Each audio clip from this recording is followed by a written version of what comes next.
मत्ती अध्याय 24 वचन 24।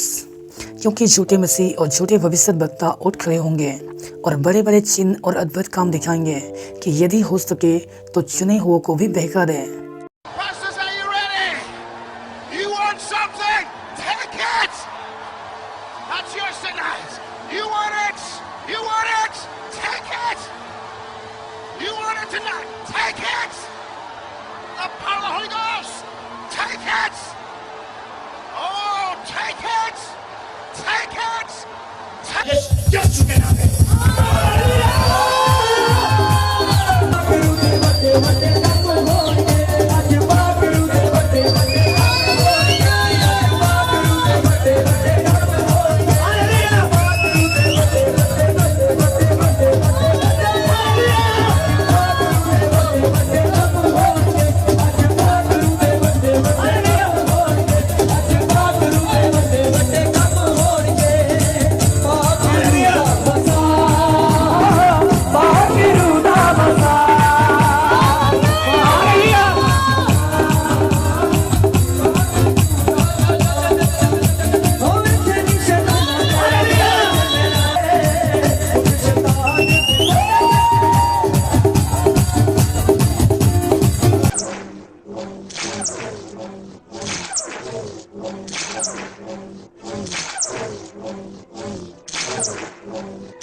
Watch.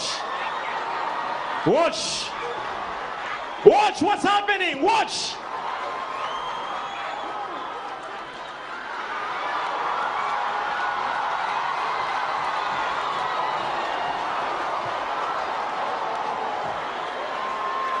आपकी पत्नी 5 महीने 1 हफ्ता गर्भवती। Yes, Papa.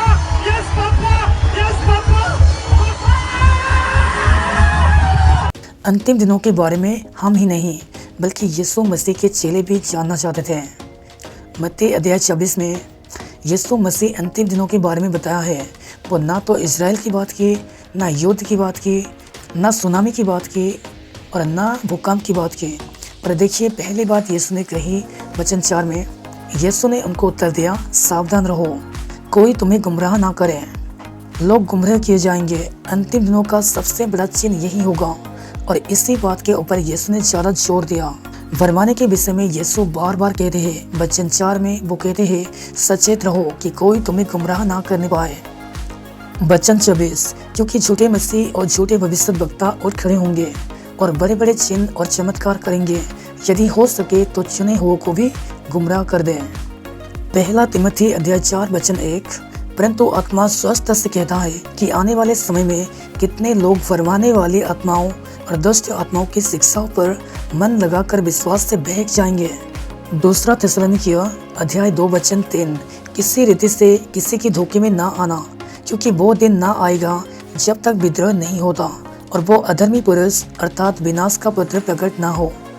और दूसरा कोरिन्थियों अध्याय 11 वचन 13 से 15 पढ़ेंगे, क्योंकि ऐसे लोग झूठे प्रेरित और छल से काम करने वाले और मसीह के प्रेरितों का रूप धरने वाले, और ये कुछ अचंभे की बात नहीं, क्योंकि शैतान आप भी ज्योतिर्मय स्वर्गदूत का रूप धारण करता है।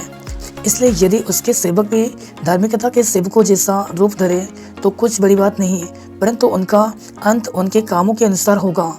इन वचनों को पूरा होते हुए हम आज के समय में देख रहे हैं। अमेरिका, अफ्रीका, ब्राज़ील और बहुत देशों में, और अब हमारे इंडिया में भी बहुत सारे झूठे भविष्यद्वक्ता उठ खड़े हैं। इन लोगों ने क्रिश्चियनिटी को सत्यानाश कर दिया है, पवित्र आत्मा का मजाक बना दिया है। दुख में, परेशानियों में जकड़े हुए लोगों के साथ खेलते हैं। 3 महीना थे, मैं कह रहा हूँ कि पवित्र आत्मा मुझे कह रहा है कि तेरी एट द स्पॉट डेड होनी थी, डेड, तेरा बेटा और तू मर जाना था, लेकिन मैंने जो मेरे पवित्र आत्मा ने तेरे पर सामर्थ छोड़ा है, आज के बाद ऐसा नहीं होगा। तू फ्री हो रहा है यीशु मसीह के नाम में। अच्छी को चिल्ला और आमीन कर। हालेलुया।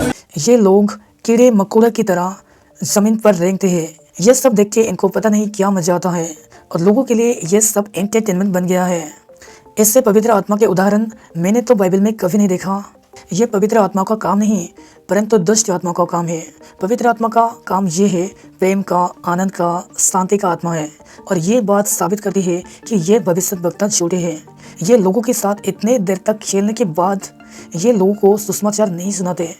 ये लोग उन्हें यीशु नहीं देते। उन्हें कभी नहीं कहते यीशु ने आपके पापों को माफ कर दिया है।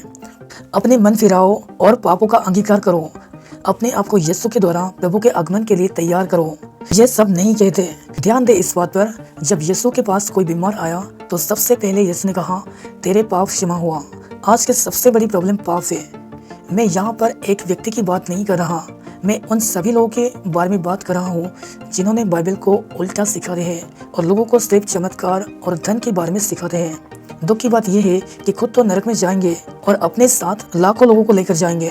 वचन कहता है, प्रकाशित वाक्य अध्याय 19 वचन 20, और वो पशु और उसके साथ वो झूठा भविष्यद्वक्ता पकड़ा गया जिसने उसके सामने ऐसे चिन्ह दिखाए थे जिनके द्वारा उसने उनको फरमाया, जिन पर उस पशु की छाप थी और जो उसकी मूर्ति की पूजा करते थे, ये दोनों जीते जी उस आग की झील में जो गंधक से जलती है डाले गए।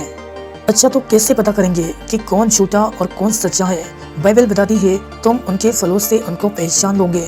इन दो बात हर एक प्रचारकों को देखिए। पहली बात, लव ऑफ मनी, पैसे से चाह। मसीह और उनके चेले ने कभी भी लोगों को चंगा करने के बाद पैसे नहीं मांगा। उन्होंने कभी ऐसा नहीं कहा, हमें सेवकाई में सपोर्ट करो।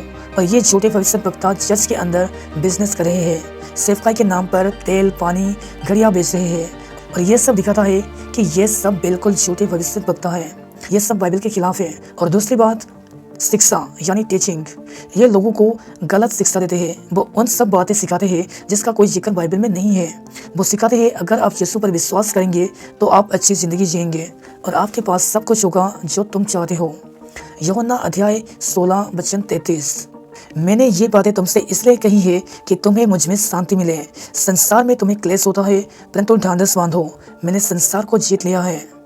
और यीशु कहते हैं, अगर कोई मेरे पीछे चलना चाहे, अपना क्रूस उठाए और मेरे पीछे हो ले। अगर आप आराम की ज़िंदगी चाहते हैं तो यीशु को भूल जाइए।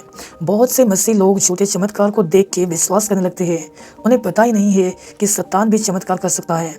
लूसीफर के पास भी बहुत शक्तियाँ हैं, वो भी बड़े बड़े अद्भुत काम और चमत्कार कर सकता है। और ऐसे लोगों के बारे में प्रभु यीशु खुद कहते हैं, मत्ती अध्याय 7 वचन 22 और 23, उस दिन बहुत लोग मुझसे कहेंगे, हे प्रभु, क्या हमने तेरे नाम से भविष्यवाणी नहीं की और तेरे नाम से दुष्ट आत्माओं को नहीं निकाला और तेरे नाम से बहुत अचंभे के काम नहीं किए?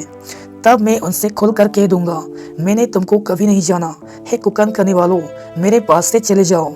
ये बात ध्यान से सुनो, अगर आप कोई भी चमत्कार नहीं करते हैं तो भी आप स्वर्ग में जा सकते हैं। अगर दुष्ट आत्मा को नहीं भी निकाला है तो भी आप स्वर्ग में जा सकते हैं। अगर आप बीमार भी हैं तो भी आप स्वर्ग में जा सकते हैं। लेकिन अगर आपके जीवन में यीशु नहीं है और आपके जीवन में पाप है तो आप स्वर्ग में नहीं जा सकते। मेरे मसीह दोस्तों, तैयार रहे और झूठे भविष्यद्वक्ताओं से सावधान रहो और खुद बाइबल पढ़ने की कोशिश करें। मिलते हैं अगले वीडियो में। सबको जय मसीह की।